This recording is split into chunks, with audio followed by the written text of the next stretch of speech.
I have sung my songs of praise, thanksgiving on my lips, bowed low and worship you. But now I'm coming close, closer than before, for the veil is torn in two. Now that I am here with you, there's no place I'd rather be. Now that I have felt your touch, make your home in me.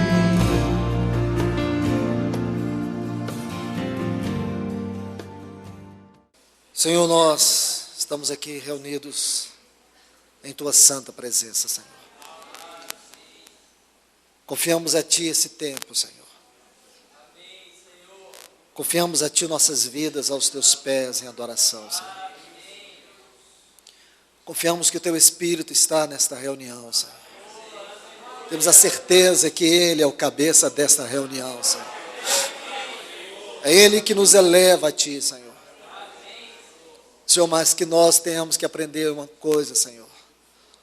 O temor de reunir debaixo do Teu nome, Senhor.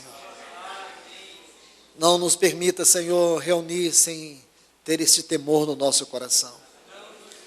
Este sentimento da Tua santidade, Senhor, da Tua presença. Em nome do Teu Filho Jesus, Pai. Amados irmãos e irmãs, abram suas Bíblias aqui. Em Juízes capítulo 13, apenas quero trazer-lhes uma rápida palavra. Peço que vocês levem isso aos pés do Senhor com temor. Juízes capítulo 13. Eu estive compartilhando algumas palavras acerca da vida de Sansão. O segredo da vida de consagração como fonte do poder espiritual. E quero colocar apenas um item para a consideração dos irmãos diante do Senhor, dentro deste assunto. Juízes 13, 1 diz: os filhos de Israel voltaram a fazer o que era mal ante os olhos do Senhor, e o Senhor os entregou nas mãos dos filisteus por 40 anos. Pois bem, irmãos, irmãs, nas palavras anteriores, temos visto acerca do chamado deste homem, Sansão. Como o Senhor o chamou de maneira tão sublime. Como o Senhor o chamou para que ele pudesse, através de Sansão, levar a nação de Israel de volta ao seu chamamento. Deus escolheu, dentre todas as nações da terra, Deus escolheu a nação de Israel. E colocou ali o seu nome, para que essa nação fosse o seu testemunho na terra. Deus escolheu na nação de Israel, a tribo de Levi, para que essa tribo pudesse ministrar diante dele. E da tribo de Levi, Deus escolheu apenas um para ser o sumo sacerdote. E este, somente ele, poderia entrar no Santíssimo Lugar. Portanto, vocês podem ver a singularidade do chamado dessa nação. Mas chegou um tempo na história de Israel que eles perderam o sentimento da sua vocação. Eles perderam o sentimento da sua responsabilidade diante de Deus. E quando você estuda o livro de Juízes, você vai ver que aqui neste livro nos é contado de maneira mais triste a decadência desta nação. Se você acha que o cativeiro da Babilônia foi tão sério, isto é, Israel ficou durante 70 anos no no cativeiro da Babilônia. Não Israel, a nação de Judá, porque aqui o reino já havia se dividido, desde Roboão, que foi o terceiro rei de Israel, primeiro Davi, Saul, Davi, Salomão, então Roboão, me desculpe, o quarto rei. Então Roboão foi o quarto rei. No reinado de Roboão, Israel se dividiu em duas grandes nações, Reino do Norte e Reino do Sul. O Reino do Norte foi levado para o cativeiro no ano 722, e o Reino do Sul, no ano 606, foi a última, aliás, foi a primeira das levas, né? Foram 4. E assim, Judá foi para o cativeiro da Babilônia, e ali permaneceu durante 70 anos. Se você acha que esse foi o período mais negro da história de Judá, você está enganado. Houve um período mais negro do que este, onde o cativeiro durou muito mais do que 70 anos. Está aqui, no livro de Juízes. Eu vou dar alguns textos para vocês, e vocês podem ler em suas casas. Por exemplo, no capítulo 3, do livro de Juízes, versículo 8. Depois, no versículo 14, ainda do capítulo 3. Depois, capítulo 4, versículos 1 a 3. E ainda o capítulo 6, versículo 1. Depois, o capítulo 10, versículos 6 a 8.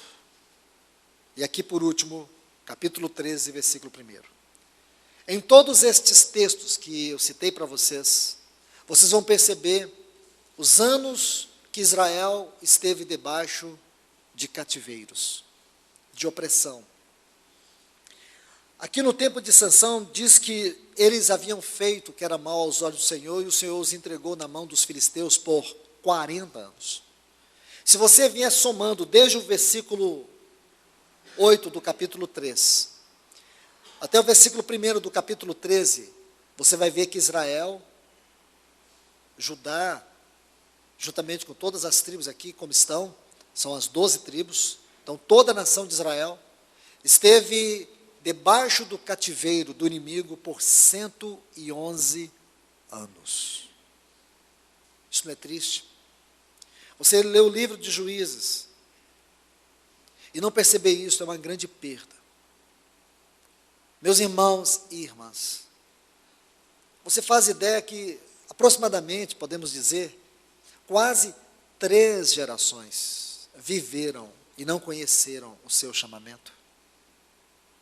Quase 3 gerações do povo de Deus viveram nessa terra e não conheceram sua vocação.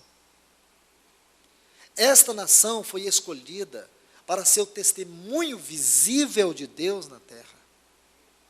E você imaginar que durante 111 anos, o testemunho de Deus de forma visível não podia ser visto nesta nação. Nós vamos estudar sobre alguns juízes que Deus levantou nesse período, mas cada um deles fizeram sua obra, mas Israel não pôde avançar. Cada um veio para dar continuidade na obra de Deus, mas Israel não pôde avançar. Isso é muito grave. Porque agora o Senhor vai levantar Sansão. E Sansão, ele é levantado durante esse período de 40 anos de jugo, 40 anos de escravidão. Você faz ideia? Quase 2 gerações, ou por que não dizer, quase 3 gerações, juntando com a geração de Sansão, eles haviam vivido sem tocar a vocação celestial. Deus escolhe esse homem. Irmãos, isso é tão importante a gente ver. Porque este era o desejo de Deus, que Sansão pudesse restaurar, resgatar o testemunho do Senhor. Nós vivemos dias como os dias de Sansão. Nós vivemos um tempo muito parecido com o tempo de Sansão. Um tempo de uma terrível apostasia. A palavra de Deus nos alerta sobre esse tempo. Quando o Senhor fala para a igreja de Laodiceia, em Apocalipse capítulo 3, o Senhor diz para aquela igreja que ela não era nem quente nem fria, ela era morna. Quando você estuda a palavra morna, O sentido dessa palavra no original é indiferença. A mesma palavra para descrever indiferença. Indiferença significa que a igreja deixou de viver a vontade de Deus. Ela não causa mais impacto. É o sal insípido. Ela perdeu o seu significado prático. Ela perdeu sua identidade espiritual. Ela perdeu sua vocação. Ela perdeu a visão. Irmãos, o que nós desfrutamos aqui é só um pouquinho do que nós vamos desfrutar por toda a eternidade. A presença do Senhor entre nós, ela tem que ser constante e intensa. Não pode ser só esse culto, ela tem que ser todos os dias. Quando nós comemos esse pão, irmãos, quando o Senhor diz para nós discernir este pão que nós comemos nessa noite, isso tem dois aspectos. Primeiro, nós temos que ter uma visão do pão como sendo o corpo que o Senhor Jesus recebeu na encarnação. Aquele corpo que foi moído, aquele corpo que foi esmagado lá na cruz, no nosso lugar. Essa é a primeira visão. Quando você toma esse pão e você come isso, esta é a verdade intrínseca da realidade deste pão. Mas quando eu e você comemos, esse pão vai para dentro de nós. E o que ele se torna? Lá no capítulo 10, de 1 Coríntios, diz que nós somos um único pão. Quando Deus olha, agora Ele vê um único pão aqui. E esse único pão, ele é um pão todo inclusivo. Quando Ele olha para a terra, Ele vê que a sua igreja é um único pão. Nós somos um pão com todo o corpo de Cristo, em todo lugar e em todo tempo. Essa é uma experiência única, essa é uma experiência gloriosa, porque quando aquele pão está ali, diante de nós, o que ele nos mostra? Ele nos leva à realidade daquele corpo que o Senhor Jesus teve, aquele corpo que Ele viveu, aquele corpo que foi levado até a cruz, que foi açoitado, que foi moído, que foi esmagado pelos nossos pecados. Mas desde o momento que nós comemos este pão, a realidade agora é a realidade inclusiva desse pão. Agora nós fomos inseridos em um único pão. Esta é a comunhão do corpo de Cristo. Irmãos, a mensagem de 1 Coríntios é que nós fomos chamados à comunhão do Filho de Deus. E não existe forma mais íntima, não existe experiência mais viva do que esta que nós temos aqui nesta noite. Porque quando este pão entra para dentro de nós, nós estamos proclamando de forma muito íntima que nós somos este único pão e nós partilhamos desta única vida e por isso nós estamos inseridos de forma orgânica no corpo de Cristo. Que experiência gloriosa. Mas não é só isso, irmãos. Nós temos que ir além. Porque lá fora e dentro de nós, muitas vezes somos assaltados pelo nosso inimigo. Nós temos uma vida para viver e uma responsabilidade a corresponder. A responsabilidade da nossa vocação celestial. Esta é uma responsabilidade que queima no nosso coração. A igreja está aqui para poder desempenhar uma grande responsabilidade. Ela não pode ignorar o seu chamamento. Irmãos, a grande tristeza é que um número muito grande de irmãos não tem entendido isto. A visão que eles têm da igreja ainda é uma visão míope. A visão que eles têm da igreja ainda é institucional. A visão que eles têm da igreja ainda é uma visão própria. É uma visão antropocêntrica. Nós estamos vivendo um dos momentos mais importantes da nossa história, por que não dizer da história da humanidade. Nós somos chamados para viver a última hora. Nós somos aqueles trabalhadores da última hora. Nós somos aqueles que o escritor aos Hebreus escreveu que nós estamos aqui para uma experiência ainda maior. Nós estamos aqui para cooperar com Deus quanto à volta do seu Filho, o juízo dele sobre esta terra. A igreja não pode fechar os olhos.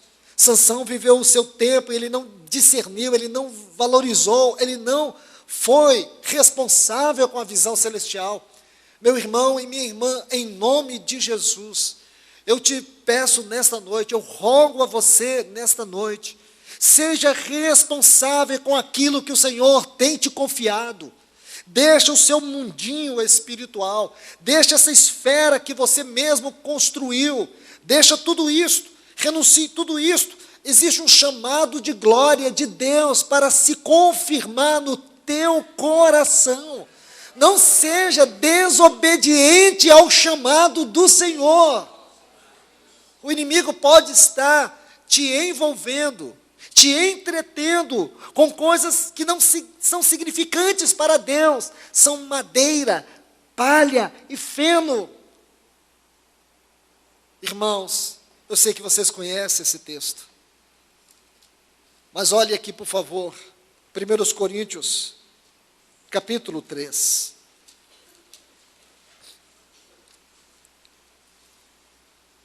Quando o Senhor diz, através de Paulo, no versículo 12, ele diz: se alguém edifica sobre este fundamento é Cristo, ouro. Ouro é o caráter da obra de Deus, caráter de Deus. Prata fala do caráter da obra de Cristo.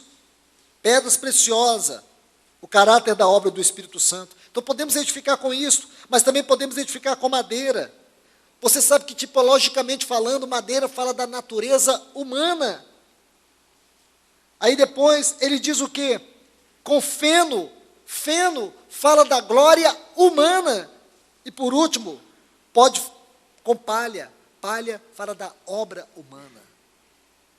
Então você vê natureza humana, glória humana, obra humana. Deus não quer isso, irmãos.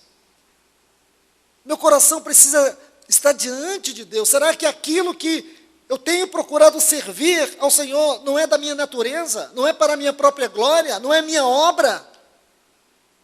Eu posso estar correto na minha disposição, mas posso estar errado na visão. É possível, é claro. É deixar que a carne tome o lugar. É deixar que a natureza humana tome a frente. Irmãos, nós precisamos nos humilhar aos pés do Senhor. Porque Paulo disse assim, lá no capítulo 4, a partir do versículo 8 da segunda carta que ele escreveu a Timóteo, quando ele disse assim: combati o bom combate, acabei a carreira. Irmãos, duas coisas precisam ser vistas a princípio. Primeiro, será que nós estamos combatendo o combate do Senhor? Ou será que nós estamos combatendo o nosso combate? O que eu penso, o que eu acho, o que eu quero, o que eu vejo? Será que nós estamos na causa do Senhor? Será que nós estamos guerreando as guerras do Senhor? Será que nós estamos batalhando a causa do Senhor? Combati o bom combate. Será que nós estamos combatendo o bom combate? Meus irmãos e irmãs, o diabo roubou 111 anos da história do povo de Israel. A pergunta hoje é: quantos anos o diabo pode estar roubando da minha e da tua vida? A pergunta é: quanto tempo eu tenho vivido de forma digna para o Senhor? Será que aquilo que eu estou vivendo, aquilo que eu dispus a viver para o Senhor, eu tenho entregado tudo? Será que eu tenho entregado tudo mesmo?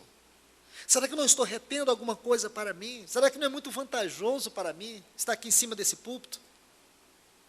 Será que não é, irmãos? Será que não é madeira, não é palha, não é feno o que eu estou fazendo aqui em cima desse púlpito? Eu preciso da misericórdia do Senhor, mais do que você pode imaginar. Porque eu tenho consciência que eu e você estaremos um dia diante do tribunal dele. Ele vai julgar as nossas obras. Quando o Senhor mostrou para mim isso aqui, em 1 Coríntios 3, de maneira tão especial, como eu sinto meu coração esmagado por isso. Porque eu posso estar perdendo meus dias de vida diante do Senhor. O Senhor disse assim para Israel, lá em Êxodo capítulo 12, versículo 2: este será o principal dos meses do ano. Irmãos, não era o principal dos meses do ano.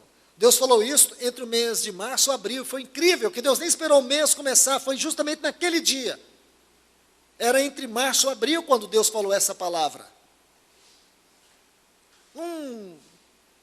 Será que Deus não estava equivocado?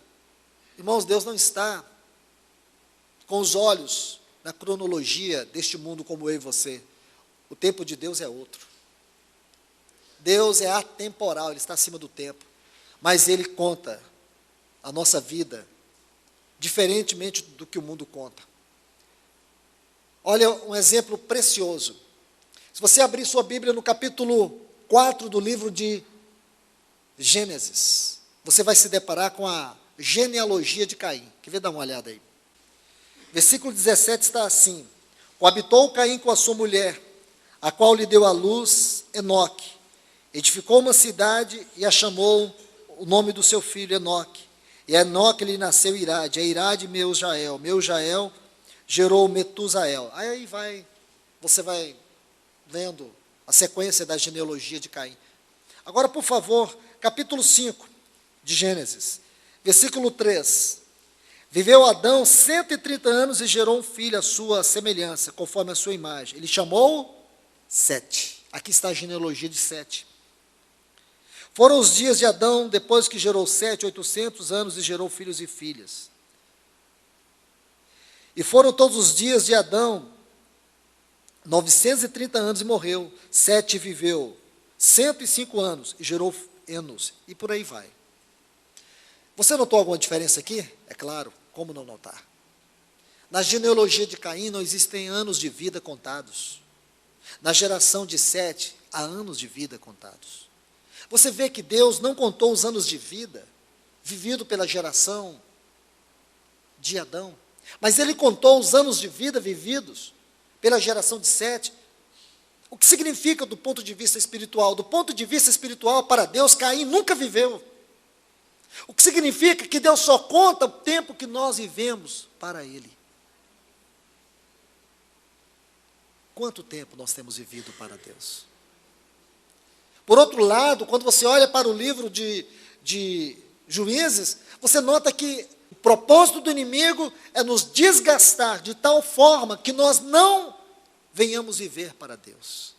E um dia, quando você olha, quanto tempo foi consumido por isso, quanto tempo consumido por aquilo, quanto tempo consumido por aquilo outro. E são dias, são meses, são anos roubados. Um dia o Senhor vai pedir conta de todo o tempo que nós vivemos para a nossa própria carne, para o próprio mundo, para o diabo. Porque a nossa vida é dele. O Senhor diz assim para os jovens, lembra-te do teu Criador no dia da tua mocidade. Pois chegará um tempo em que você mesmo vai dizer, não tive nele contentamento. Sabe por quê? Porque foram anos desperdiçados. Anos vividos para a satisfação da carne, do ego. Irmãos, no tempo do nosso vigor, nós precisamos dedicar ao Senhor. O salmista diz, pois vale pelo menos um dia na porta da tua casa, do que em outros lugares 1000. Eu queria estar à porta da casa do Senhor, do que em 1000 outros lugares. Irmãos, que esse seja o nosso desejo. Que esse seja a nossa busca. Porque o nosso inimigo está à espreita. Ele está aí tentando criar brechas, criar caminhos para nos desviar do nosso chamamento. Será que nós estamos sendo fiéis ao chamamento do Senhor?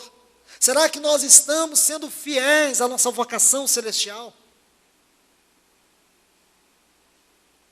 Será que nós estamos conscientes do tempo que estamos vivendo?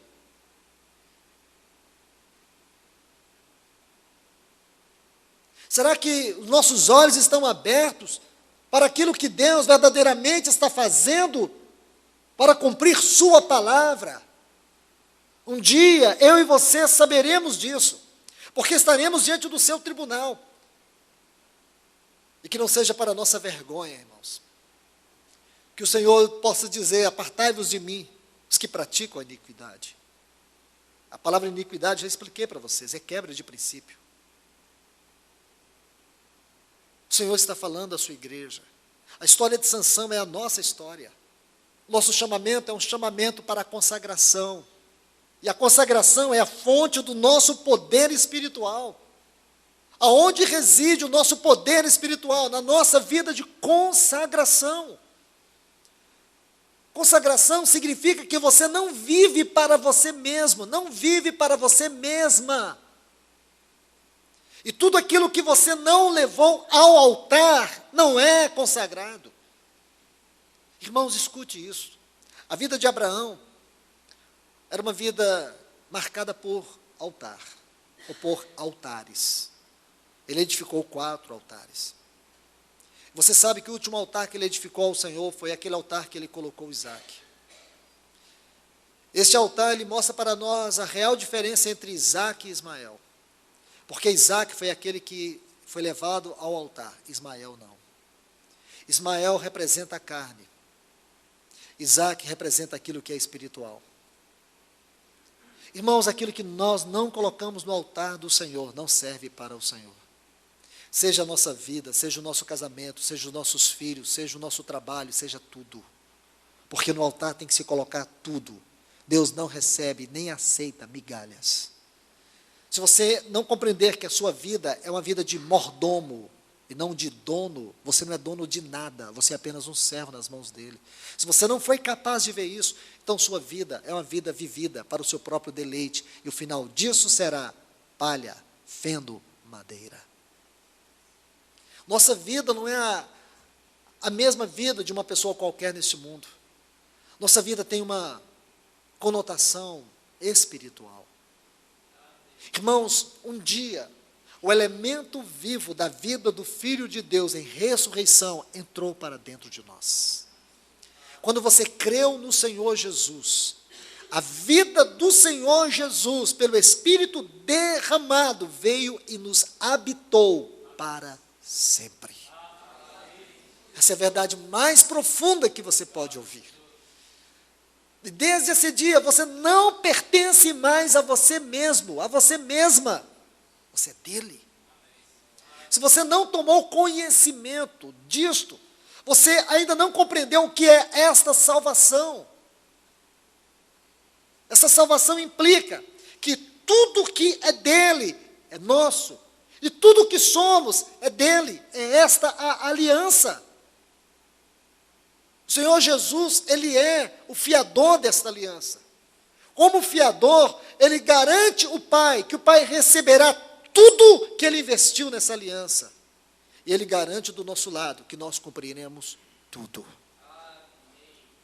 Que coisa maravilhosa é esta. Que fiador que Deus colocou. Então nós temos uma aliança com ele nesta grande salvação. E eu e você temos que ter consciência do que representa isto. Amados, muitos cristãos hoje, eles não têm uma característica do novo nascimento, ou que foram regenerados. A salvação que eles receberam é uma salvação religiosa. Batismo para eles foi apenas um ritualismo, ou um ritual. A ceia é ritual. A Bíblia chama de salvação, de conversão, de novo nascimento. Em 2 Coríntios 5,17 diz que as coisas velhas já passaram e tudo se fez novo. Então nós somos salvos. O velho homem morreu, ele já foi crucificado lá na cruz do Calvário. Nós agora vivemos uma vida nova, e nesta nova vida que nós vivemos, nós não vivemos com uma mentalidade adâmica, nós vivemos com a mentalidade de Cristo. Então, Cristo é a medida de Deus para nós. Cristo é o varão medida de Deus, que Deus estabeleceu para nós. Ele não exige nada de nós que Ele não tenha alcançado em seu Filho, e esta é a nossa alegria. Porque o padrão é alto demais, e por nós e de nós jamais poderemos alcançar. Mas Deus nos deu Cristo como a medida, mas também nos deu Cristo como nossa vida. Então, quando você entende essa salvação, você prostra aos pés do Senhor, você reconhece que é incapaz, você reconhece que você não consegue, você reconhece que é impossível de si mesmo alcançar as demandas, as exigências de Deus. Mas sabe o que Deus fez? Ele te deu Cristo para ser tua vida. Graças ao Senhor pelo seu Filho amado.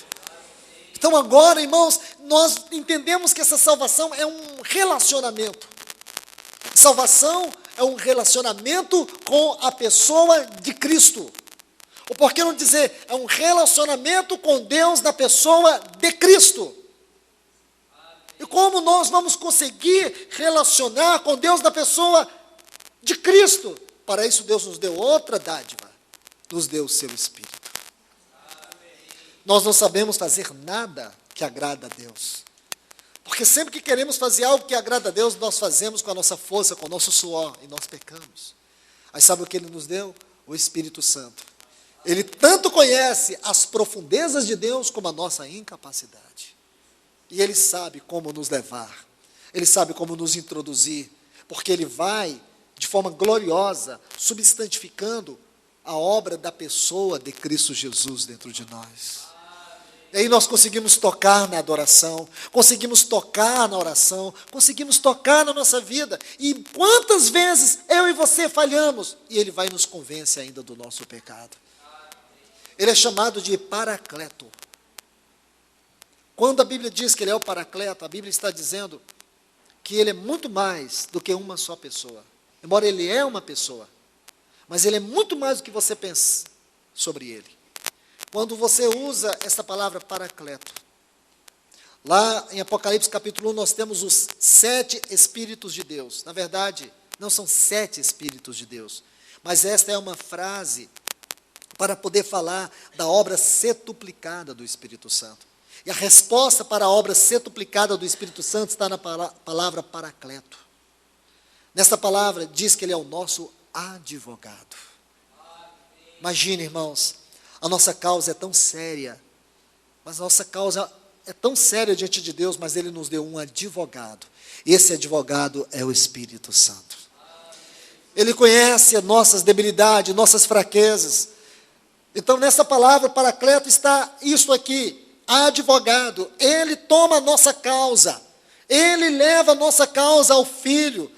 O Filho toma a nossa causa e leva ao Pai, porque o Filho é o nosso intercessor. Pensa, irmãos, que representantes que nós temos diante de Deus. Pensa que você é uma pessoa tão fraca, mas Deus colocou o Espírito como seu Paracleto, seu advogado. E o advogado leva a causa ao Filho. E esse Filho é o Filho do juiz eterno. Esse Filho é o nosso intercessor. Que coisa preciosa. Mas Ele não é só advogado. A palavra Paracleto significa também amigo fiel. Não tem amigo maior do que Ele. Não tem amigo melhor do que Ele. Ele é um amigo que conhece você por dentro e por fora. Ele conhece as suas entranhas, as profundezas do teu ser. Ele sabe quais são os pontos na sua vida onde você é fraco. Ele sabe quantas vezes você caiu, quantas vezes você falha, quantas vezes você erra. Ele sabe de tudo. Nenhum outro amigo sabe tanto de você como este Paracleto. E sabe o que é mais importante dele?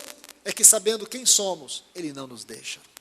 Ele pega firme conosco. Ele é um amigo de todas as horas. Ele é um amigo sempre presente. Este é o Espírito Santo. Esta santa pessoa bendita que veio habitar o nosso interior. Mas a palavra Paracleto também significa conselheiro. Oh, irmãos, como nós precisamos ouvir o Espírito Santo. Como ele fala. Às vezes você está ouvindo um irmão te falar algo, mas não é o irmão que está te falando algo. Aquilo que é vida em você, através de um irmão, é o Espírito Santo. Ele usa circunstância, ele usa tantas coisas. Ele usa tudo para colocar diante de você esta verdade, para poder te conduzir, para poder te constranger. Porque Ele é um fiel conselheiro. Nós não precisamos de terapeutas, não precisamos de psicólogos, não precisamos de psiquiatras. Nós precisamos de um grande conselheiro. Nossa ajuda vem do alto, irmãos. Não é autoajuda, é ajuda que vem do alto. Essa ajuda que vem do alto é o Espírito Santo, este precioso conselheiro. Mas Ele não é só um advogado, um amigo fiel, um conselheiro, ele é ajudador. Sabe o que significa ajudador? É aquele que te leva a fazer o que você não consegue fazer por você mesmo. Sabe quando você perde as forças e você não quer orar? Aí ele pega firme e ora com você. Quando você não sabe nem orar, ele assiste você nas suas fraquezas. Olha o versículo 26 de Romanos 8. Não sabemos orar como convém. Semelhantemente, o Espírito Santo nos assiste em nossas fraquezas. Ele toma essa situação para ele. Ele ajuda, ele pega firme com você. A palavra assistir ali, a tradução dela é pegar firme. Ele pega firme com você. Ele não te solta. Ele não vai deixar você cair e afundar e ficar lá prostrado, acabado. Não. Irmãos, ele foi enviado para isto. O Senhor Jesus sabia muito bem as difíceis lutas que teríamos aqui nessa terra. Ele sabia quão difícil seria para nós mesmos, sendo quem somos, trilhar esse caminho de maneira firme, de maneira íntegra. Ele sabia de tudo isso. Sozinhos jamais nós poderíamos partir nessa jornada e chegar até o fim. Para ter certeza que nós iríamos chegar até o fim, sabe o que ele fez? Nos deu esta maravilhosa pessoa, este grande ajudador, o Espírito Santo. Sabe o que diz Efésios 4:30? Não entristeçais o Espírito, no qual fosse selado para o dia da redenção. Redenção aqui é aquele dia final. É o dia quando a última trombeta tocar. Será a redenção do nosso corpo. Irmãos, é isso que vai acontecer. Que garantia Deus nos deu? Seu Espírito. Ele não é só um ajudador. A palavra paracleto significa também fortalecedor. Fortalecedor. Ele é aquele que te fortalece quando você está abatido, caído, fraco, desanimado, desanimada. Não é de um irmão que você precisa dele. Você não precisa de ouvir palavras humanas, você precisa ter consciência que ele habita o teu ser e é ele quem te fortalece. Todo recurso espiritual que você necessita para se fortalecer está nessa fonte de vida que habita o teu interior. Este é o Espírito Santo, mas ele não é só um conselheiro, um ajudador, um fortalecedor, um advogado. Essa palavra significa também intercessor. Ele é o nosso intercessor. Aqui diz, neste capítulo 8, versículo 26 e 27, da Epístola aos Romanos, ele é aquele que intercede. Ele é aquele que toma a nossa causa e vai diante do nosso Senhor Jesus. E o nosso Senhor Jesus leva a nossa causa como supremo intercessor diante do Pai. Ele é aquele que está presente. Esse é o Espírito Santo. Irmãos, então o que nós temos que fazer? Olhar para essa história de Sansão. E ver o que o Senhor está nos falando nesse tempo.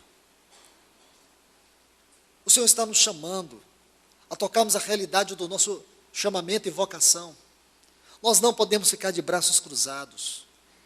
Nós estamos envolvidos numa grande batalha espiritual. Fomos chamados para viver um tempo significativo da história da humanidade e da história da igreja. Percebe isso? Irmãos, por favor, em nome de Jesus, considerem isto. Nenhuma outra geração pôde viver um tempo tão singular como o nosso tempo, ou como o tempo que estamos vivendo. Por um lado, esse também é o tempo mais difícil. Se você acha que o tempo que a igreja primitiva viveu perseguida pelo Império Romano foi difícil, comparado ao nosso, não. Porque naquela época a perseguição era física. Naquela época o mundo odiava a igreja. Naquela época os cristãos tinham tanto prazer de morrer pelo Senhor, porque eles manifestavam o testemunho da fidelidade, da fé que eles possuíam em Deus. Hoje é diferente, irmãos. A estratégia do inimigo é mais sutil. Os ardis penetram no nosso coração de maneira suave. Hoje o mundo ama a igreja. Hoje o mundo está dentro da igreja. Agora, as emissoras de televisão fazem um show gospel. E os cristãos ficam eufóricos com isso. Porque a igreja está sendo amada pelo mundo. A igreja e o mundo é um corpo só. A apostasia do nosso tempo é algo tão terrível. Nem na idade das trevas se pôde ter um tempo como o nosso, onde a verdade não é mais aceita como verdade. Aquilo que se faz no meio evangélico é pior do que aquilo que o mundo mesmo está fazendo. Vocês estão vendo tantas leis que favorecem a promiscuidade sendo aprovadas no nosso país, mas o que está acontecendo na igreja é muito pior do que a união entre os homossexuais. É muito pior que a promiscuidade evangélica. Numa semana só você vê notícias as mais absurdas. Pastoras lésbicas ministrando a ceia do Senhor, sai na primeira página do jornal em São Paulo. A prática do nudismo por algumas igrejas nos Estados Unidos, está lá as fotos, os cristãos nus numa reunião da igreja, e o pastor nu ministrando a palavra. Tudo isso estava na internet essa semana, nas principais páginas. Um dos pastores de maior renome do Brasil, da maior denominação deste país, fez uma aliança pública com o reverendo Moon. Um homem que se auto-intitula o Messias. O Messias. Ele é um dos homens mais ricos desse mundo. E agora, este homem, ele entendeu que, para ampliar o reino dele, ele precisa dos evangélicos. E ele não injetou poucos milhões, não. Foram muitos milhões desses pastores. Irmãos, nós temos que chorar diante disso. Isso não pode estar acontecendo. Quando eu recebi os vídeos, eu não quis acreditar. Eu não quis. Então, uma irmã muito querida, muito conhecida aqui na cidade também, ela tem um programa de rádio. E eu fui conversar com ela sobre isso, porque o programa dela era sobre isso. Eu não quis acreditar. Eu disse, Luiz, é toda a verdade. Os vídeos estão aí. Isso não pode acontecer. Eu nunca pensei que o diabo fosse chegar tão longe como ele chegou na igreja. Mas nós não podemos calar. Nós somos o testemunho de Deus ainda. O Evangelho está aqui. O Espírito está aqui, irmão. Nós temos que pregar essa palavra. Nós temos que pregar. Olha o que Paulo disse para Timóteo. Prega o Evangelho. Sofre pelo Evangelho. Persevera no Evangelho. Nós temos que pregar. Porque o nosso Senhor vai voltar. E Ele vai voltar para a sua igreja. Nós não podemos, irmãos, olhar para isso e desanimar. O Senhor disse, Ele não escondeu essa verdade de nós. Nós não sabemos que seria tão grave assim. Mas é muito pior. Muito pior. Há textos que dizem assim, quando o Senhor vier, porventura achará fé na terra? Achará. Porque Ele não vai voltar para o mundo, Ele vai voltar para uma igreja. Ele vai voltar para uma noiva. O que vai determinar a volta dele não é o mundo. O que vai determinar a volta dele não é Israel. O que vai determinar a volta dele é uma noiva esperando ele no altar. E essa noiva tem que ser nós, irmãos. Nós temos que amar, desejar ser esta noiva. Então, irmãos, foi isso que Sansão perdeu. Foi isso que Sansão não viu. Ele não entendeu a sua vocação. Ele brincou com a sua consagração. Ele foi leviano com o chamado do Senhor. Eu quero colocar isso para vocês hoje. Leve isso aos pés do Senhor em oração. Meu irmão, não brinque com o chamado do Senhor. Não brinque com a vocação celestial. Não brinque com o tempo que Deus está te dando. Que o Senhor possa nos ensinar a contar os nossos dias para que tenhamos um coração sábio. Que nós sejamos prudentes, para que nós estejamos vigilantes quanto ao nosso caminhar. Ajudando uns aos outros, segurando nas mãos uns dos outros, fortalecendo, porque a nossa luta é muito severa, é muito séria. Que o Senhor te abençoe com esta palavra. Que esta palavra seja a voz de Deus nos nossos corações nesta noite. A Ele seja toda a glória para sempre.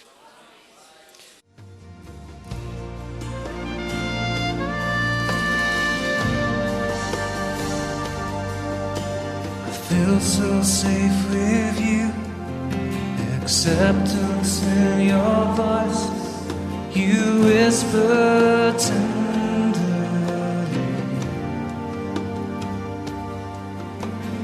You are my beloved, chosen one, my friend. You're so precious to me. Now that I'm here with you, there's no place I'd rather be. Now that I've felt your touch, make your home in me.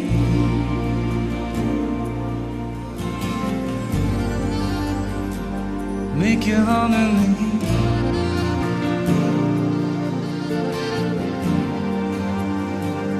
Make your home in me.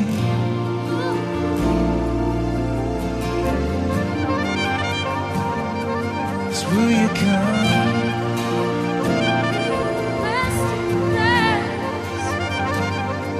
And will you stay?